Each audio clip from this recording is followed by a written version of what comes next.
Bem, agora que a gente já criou o nosso servidor, a gente já criou a conexão com o banco, levantamos lá uma instância do MongoDB com o Docker, a gente pode começar a trabalhar aqui na implementação dos nossos serviços. E a primeira coisa que a gente precisa fazer é ir lá na nossa entidade user e definir aqui o que é um usuário para a gente. Bem, esse modelo de user, ele não está muito bem adequado às nossas necessidades. Então vamos dar uma mexida aqui. Primeira coisa que eu vou fazer é, ao invés de first name, eu vou ter aqui o e-mail, porque o e-mail vai ser o login, vai ser identificador único, né? Inclusive, como ele tem que ser um identificador único, aqui nessa decorator column, né? Esse decorator column, ele serve para definir que essa propriedade vai se transformar numa coluna lá na coleção de usuário. Por padrão, essas colunas já são obrigatórias e eu quero falar aqui que no caso dessa coluna, vou abrir aqui chaves e vou falar que a constraint unique é igual a true, ou seja, eu quero que esse valor seja único. Eu não posso ter dois usuários com o mesmo e-mail, vai dar um problema, né, de identificação. Bem, ao invés de last name, eu quero simplesmente name, tá? Só o nome dele ali, já tá ótimo, não precisa dividir em primeiro nome e sobrenome. Aqui, ao invés de age,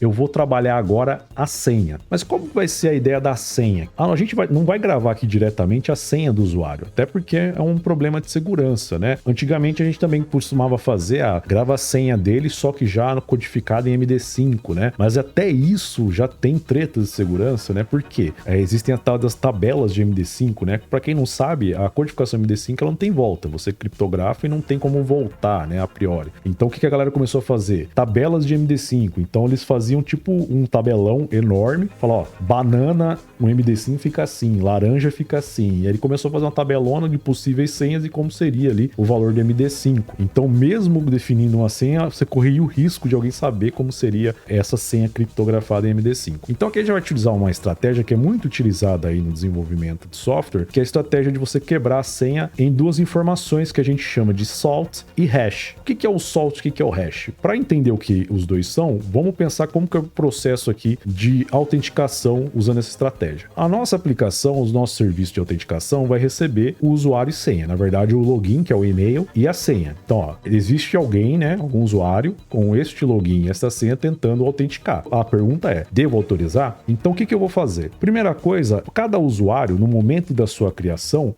vai ser definido para ele um salt. O que é esse salt, o salzinho, né? É um código hexadecimal, aleatório. Cada usuário vai ter o seu salt. E qual que é a ideia? Usando esse salt, que é esse código único, cada usuário tem o seu, e a senha que ele definiu, eu vou fazer um processo criptográfico e esse salt vai funcionar como chave de criptografia. Então, eu vou, como misturar esses dois, vou gerar um código maior que eu vou chamar de hash. É um código também hexadecimal, um pouco maior. Então, como que funciona a autenticação? Esse hash eu vou gravar lá no registro do usuário. Então, o usuário vai ter lá, além desses dados aqui, né, vai ter também o salt e o hash. Na autenticação, vai formar lá a senha dele. Pego a senha dele, misturo lá com o salt, né, faço a criptografia. Se o resultado for igual ao hash, que já está gravado lá, quer dizer que, ok, devo permitir. Se for diferente, não permito acesso. Então, a gente vai ter que implementar esse processo aqui de criar, né, primeiro, gerar um salt aleatório para cada usuário. Esse salt a gente gera uma vez só no instante de criação do usuário. E aí, com base na senha desejada, a gente gera o hash. Então, vamos implementar isso aqui então. Então, primeira coisa, eu vou definir aqui o salt, que vai ser string também. E vou copiar isso aqui e vou definir aqui o hash. Bem, agora que a gente já tem esses caras aqui, é importante também para o nosso processo aqui funcionar, eu vou criar uma pseudo-coluna da senha, tá? Só que essa senha eu não vou persistir ela, ou seja, eu não vou gravar no banco, porque senão quebrou toda a minha segurança. Imagina se eu pegar a senha do que o cara informou e já gravar no banco, já era segurança, né? Então vou colocar um underline aqui, porque não, apesar de não ser privado, o underline é justamente para deixar bem claro ali que é um campo à parte, tá? Um atributo à parte. Já deixar um disclaimer que, do jeito que tá aqui, o typeorm vai mapear, né, a priori, esse campo senha para um campo lá no banco, então já daria problema, mas a gente vai fazer um workaround ali no momento de gravar o usuário para impedir isso. Bem, o próximo passo é criar um construtor. Então vou um construtor para inicializar esse usuário. Então quando ele vai criar o user, ele vai ter que me passar o e-mail, o name e a senha, né? Ainda não criptografada, sem aquele processo, a senha que ele informou lá. Então vou receber esses 3 dados e vamos inicializar eles. Então aqui eu vou pegar vis.email, recebe email, vis.nome, recebe nome não, né, gente? Olha eu aportuguesando as coisas, name e name. E aqui o vis._senha recebe a senha. Ok, então com isso eu inicializo o meu objeto de usuário. Só que agora eu preciso gerar essa senha, né? O que é gerar a senha? Na verdade, com base na senha que ele me informou, primeiro vou gerar o salt aleatoriamente e vou fazer a criptografia para gerar aí o hash, né? Com base na senha que ele me mandou e nesse salt que é único para ele. Esse processo eu vou criar aqui dentro de um método privado, por quê? Porque é um processo que é inerente só ao domínio aqui de usuário. Ninguém do lado de fora precisa saber como que eu faço isso. Então eu vou criar aqui um método privado e eu vou chamar isso aqui de generate password. E beleza. A partir daqui eu vou gerar o hash e o salt. Mas antes de gerar esses hashes e salt, seria interessante definir o que é uma senha válida, né? Então, provavelmente quando você já se cadastrou em sites ou serviços, você sabe que cada site, cada serviço tem lá uma validação, né? O que ele define como uma senha válida. Então, por exemplo, digamos que uma senha é válida para nós se ela tiver pelo menos 8 caracteres e ela tiver ali pelo menos uma letra maiúscula e um dígito, né? Um número. Aí você pode, obviamente, definir aí essa regra de acordo com a sua necessidade, né? Então aqui no nosso estudo de caso, uma senha é válida se tem 8 caracteres, pelo menos, e se ela tem pelo menos uma letra maiúscula e pelo menos um dígito. Então, eu vou fazer aqui um outro método, né? Tá ficando recursivo o negócio, para validar, né? Para ver se a senha é válida. E, novamente, é outro método que eu não preciso, né, necessariamente externar ali, é mais para controle interno. Então, privado também. E underline, para deixar bem claro que isso aqui é privado, esse método vai se chamar isPasswordValid, né? Uma pergunta. Se é uma pergunta, vou responder sim ou não, ou seja, um booleano. Preciso receber a senha? Não, porque eu já inicializei aqui, já está no parâmetro aqui, underline senha. Então, qual que é a ideia? Já vou mandar retornar, return, e vamos aplicar nossas regras. Primeiro, is.senha.length maior ou igual a 8. Beleza, a primeira regra. Pula uma linha. E agora a gente tem que atestar se ele tem pelo menos uma letra maiúscula, né? Então, como que eu vou fazer isso? Eu vou utilizar as nossas grandes amigas, as expressões regulares, né? Vou ter que recorrer a elas. A expressão regular para verificar se uma string tem pelo menos um caractere maiúsculo não é tão complicada, tá? Primeiramente, vamos colocar aqui a barra, né? Só para denotar que isso aqui é uma expressão regular. E aqui é o seguinte, esse caractere maiúsculo, ele pode estar em qualquer ponto da string. Pode estar no início, pode estar no meio, pode estar no final. Então, eu não vou preciso colocar aqui, é no início ou é no fim da string. Então, tem que estar em algum lugar. Então, eu vou já abrir colchetes aqui e falar, ó, tem que ter alguém entre A e Z, tá? Ou seja, alguém dentro desse conjunto de caracteres, de letras maiúsculas. E aí, para que ele faça essa pesquisa global, né, na string, ou seja, em todos os pontos, eu vou colocar aqui um G, e aí eu só vou colocar ponto test. Testa quem? Vamos testar a nossa string aqui, que é a nossa senha. Então, vis._senha. Utilizando a mesma estratégia, eu vou até copiar aqui, a gente pode fazer o mesmo aqui para dígitos, tá? Então, eu vou colocar aqui, ó, qualquer um dentro desse subconjunto de 0 a 9, né? Ou seja, qualquer dígito. Então, aqui, o que eu estou testando, né? Eu estou verificando se o tamanho da senha é pelo menos 8, né? É maior ou igual a 8. Se tem pelo menos um caractere maiúsculo e se tem pelo menos um dígito. E basicamente é isso aí. Agora eu posso voltar lá um método que gera a senha. Então, eu vou colocar aqui, primeira coisa, se isPasswordValid, ou seja, se a minha senha é válida, então eu posso gerar aqui esse hash e esse salt. Bem, e agora tanto para gerar o salt quanto para gerar o hash, eu vou precisar de duas funções de um pacote que já faz parte aqui do Node, que é o pacote crypto. Então, vou vir aqui import, vou deixar aqui por enquanto vazio, from crypto. Então daqui eu vou precisar de duas funções, que é uma função chamada randomBytes, que eu vou utilizar para gerar o salt, e uma função que tem um nome muito cabuloso, pbkdf2sync, né? Essa função aqui que eu vou gerar para criptografar lá, fazer aquela mistura criptográfica da senha com salt e assim obter o hash. Lembrando que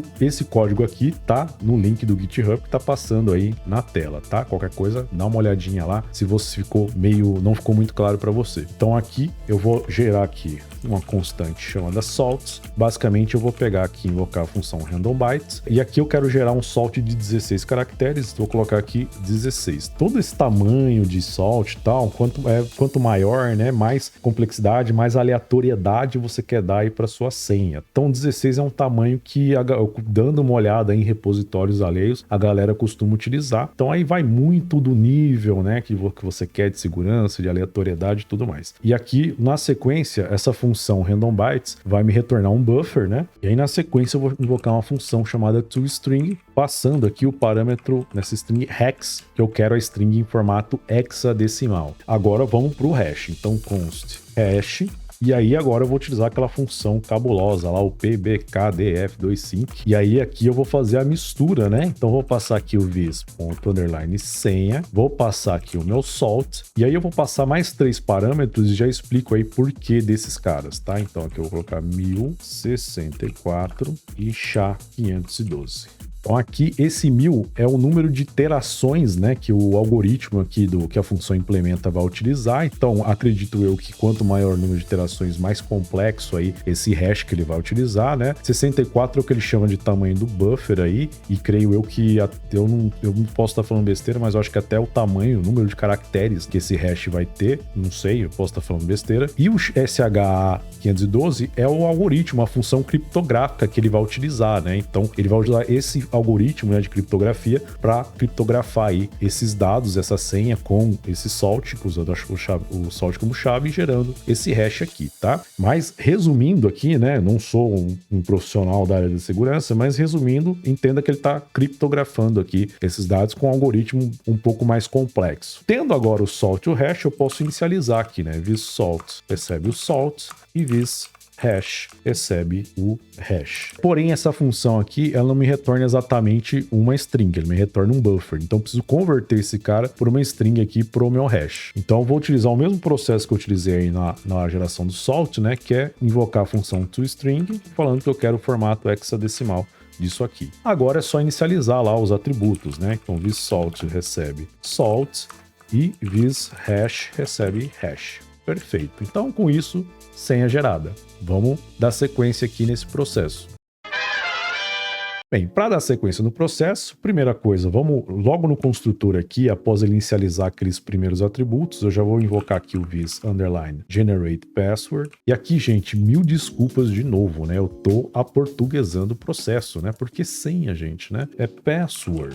Sidney tá complicado, vamos lá. Então já vou aproveitar aqui e fazer a correção em todos os pontos que eu não corrigi. Desculpa aí, galera, tá? Eu ainda meu cérebro tá meio bugado ainda. Agora sim, creio eu que está tudo aqui inglesado. Vamos dar continuidade então.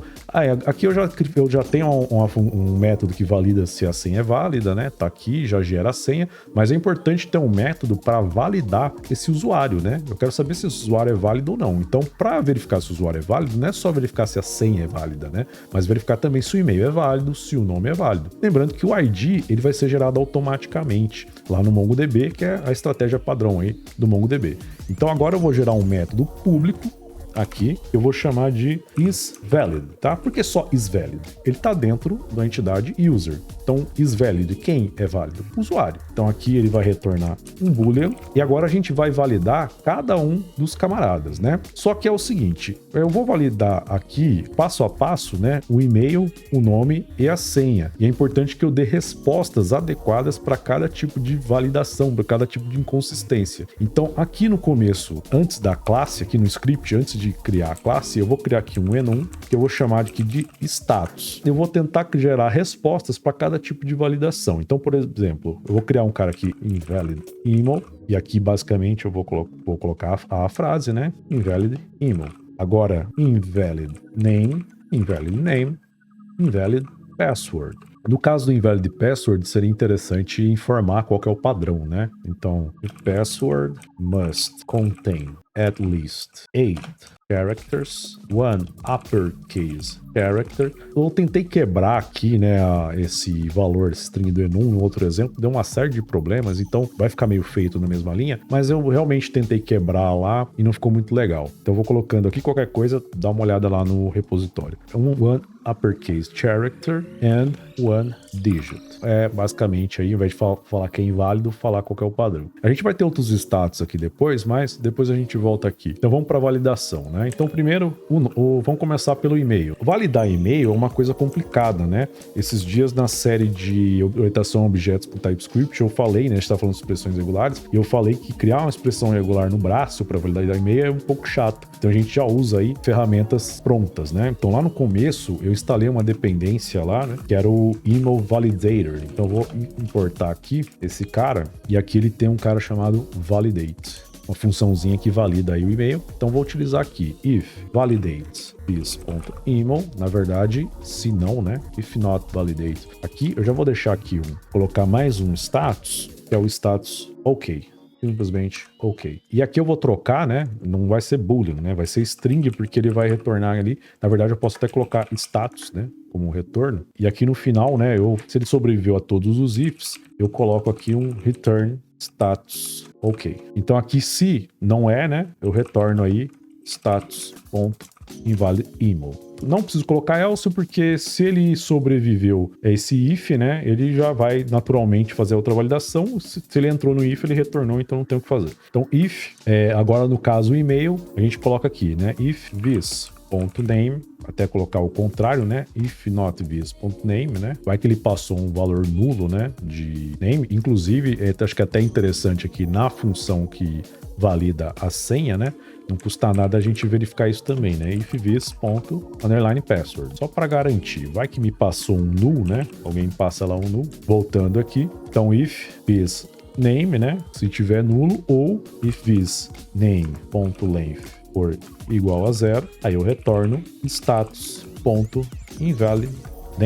E aqui o último, né, que é a validação da senha. Então if this.isPasswordValid, eu vou passar, beleza, lembrando que ele já faz a validação, não preciso passar o valor. Então aqui, se ele retornar falso, então eu vou colocar negação. E aqui é importante salientar que, talvez você esteja perguntando, mas você já não está fazendo a validação disso lá quando ele cria o objeto? Sim, porém o que é que acontece? Se a gente olhar aqui o código, ele no else não tem nada, né? Então não tem nada que impeça o fluxo, né, da coisa, né, continuar. Então ele só, se não for válida, que ele só ignorou, não fez nada, mas não nada garante. Então ele pode chegar aqui sim, depois de ter passado por esse processo. Então aqui a gente retorna status.invalidPassword. E beleza, então o método de validação está pronto. Mas antes da gente sair aqui dessa entidade, só falta a gente implementar mais um método, e esse método vai ser muito importante porque vai ser utilizado justamente no login, que é para verificar se a senha é correta. Entenda, uma coisa é eu falar se a senha é válida. Quando eu pergunto se a senha é válida, eu estou perguntando se ela está nos padrões de senha da minha aplicação. Então aquela ideia de ter pelo menos 8 caracteres, um caractere maiúsculo e um dígito. Agora, se a senha é correta, dada uma senha, eu tenho que fazer aquele processo de mistura com salt, se verificar se é igual ao meu hash. Então isso é a senha correta, né? Isso é o processo que eu preciso para autenticação. E esse cara tem que ser público também, porque eu quero utilizar ele lá fora, né, quando eu for implementar o meu endpoint de validação, de login, né? Então eu vou criar aqui o isPasswordCorrect, então diferente aí de se senha é válida, né? Então eu vou receber aqui o password, inclusive, meu Deus do céu, Sidney, vamos lá. Password. Quem tá assistindo o vídeo já tá agoniado aqui. Ótimo. Agora sim. Password, string. Aqui sim eu posso retornar um booleano para simplificar. E agora eu vou fazer aquele processo, né, de criptografar e verificar se é igual. Então aqui eu vou pegar o hash. Então, repetindo aquele processo aqui, né? Vou até copiar aqui, só que a gente só vai fazer uma adaptaçaçãozinha de this_password só password, que é esse password que eu estou recebendo aqui. E aqui o this.salt e OK. E aqui é muito simples, eu vou retornar hash é igual a vis.hash. Então, se a minha senha for igual à senha que eu recebi aqui, ao hash que foi gerado a partir da senha que eu recebi aqui, quer dizer que ele vai retornar true, quer dizer que a senha é correta. Caso contrário, false, senha incorreta. Agora sim, eu terminei meu processo aqui dentro da entidade user. Mais para frente eu vou voltar nela só para incrementar um pouco, criar alguns status aqui, mas por hora tranquilo. Vamos dar continuidade?